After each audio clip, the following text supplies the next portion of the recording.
यो काठमाडौँको बिजुली बजार स्थित धोबी खोलामाथि बनेको नेपालकै पहिलो नेटवर्क आर्क ब्रिज हो।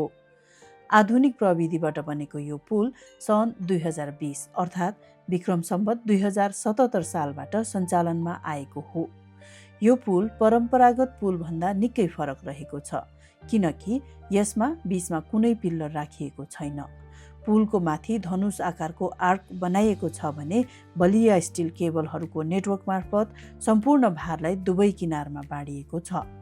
51.45 मिटर लामो र 12 मिटर चौडा यो पुल हेर्नमा पनि निकै आकर्षक देखिन्छ। विशेष गरी रातिको समयमा गरिएको लाइटिङले यसको सौन्दर्यता अझ बढाएको छ। करिब 13 करोड रुपैयाँ लागतमा निर्माण गरिएको यो पुल जेई कन्स्ट्रक्सनको डिजाइन एन्ड बिल्ड अवधारणामा तयार भएको हो।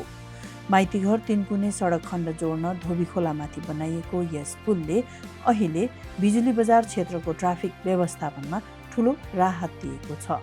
यस्तै काठमाडौँ महानगरले पुलमा गरेको रङ्गरोगन तथा हरियालीले पुललाई झनै आकर्षक बनाएको छ।